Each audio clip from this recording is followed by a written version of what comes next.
Hello guys, तो कैसे हैं आप सभी। तो आज की कहानी शुरू करने से पहले अगर आप मेरे चैनल पर नए हैं तो प्लीज़ इसे सब्सक्राइब जरूर कीजिएगा। तो आज की कहानी शुरू करते हैं। पता ही नहीं चला कि भाभी कब माँ जैसी बन गई। हम जिस मोहल्ले में रहते हैं वहाँ सब एक परिवार की तरह एक दूसरे के सुख दुख के साथी हैं। वहीं पड़ोस वाले मकान में मीना अपने परिवार जिसमें उसके 2 बेटी, एक बेटा पंकज और अपने पति के साथ रहती है।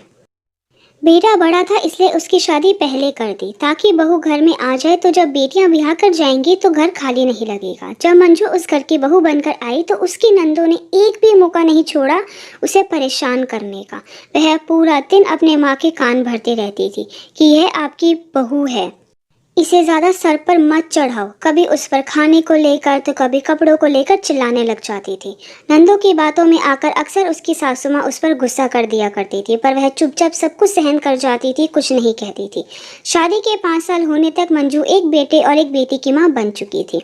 अब घर वाले बड़ी ननंद मानवी के लिए लड़का देखने लगे और संजय नाम के लड़के के साथ रिश्ता तय कर दिया। शादी का दिन भी तय हो गया, पर कुछ दिनों से मंजू की सास की तबीयत खराब चल रही थी और ज़्यादा समय वह बिस्तर में ही रहती थी। अब घर के काम की सारी बागडोर भाभी के हाथ में थी, क्योंकि भाई की कमाई से ही घर चलता था। पापा से ज़्यादा मेहनत नहीं हो पाती थी।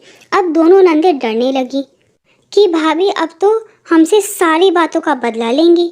जब मंजू और मानवी शादी की शॉपिंग करने गए तो मानवी को एक साड़ी बहुत पसंद आई जो 10,000 की थी, तो वह कुछ नहीं बोली और चुपचाप दूसरी साड़ी पसंद कर ली। जब सब रात को खाना खाकर सो गए, अगली सुबह जब मानवी सोकर उठी तो उसने देखा उसके बेड के पास टेबल पर उसकी पसंद की वही साड़ी रखी हुई है। तो वह एकदम से उठी और साड़ी देखकर उसकी आंखों में चमक आ गई। इतनी ही देर में भाभी उसके कमरे में आई और बोली, मानवी मुझे पता था तुम्हें यह साड़ी पसंद है, इसलिए मैं चुपचाप जाकर तुम्हारे लिए खरीद लाई। तो मानवी भाभी के गले लग जाती है और उनसे माफ़ी मांगने लगती कि भाभी आज तक मैंने और छोटी ने आपके साथ जो भी किया है हमें उसके लिए माफ़ कर दो। तो भाभी कहती है, कोई बात नहीं, वैसे भी मैंने तुम लोगों की बात का कभी बुरा नहीं माना, अपने बच्चों की तरह ही माना है, और मैं सिर्फ तुम्हारी भाभी नहीं भाभी माँ हूँ। तो तुम्हें आगे से कोई भी चीज़ चाहिए होगी तो तुम मुझे खुलकर कह देना, जैसे मम्मी जी को कहते हो।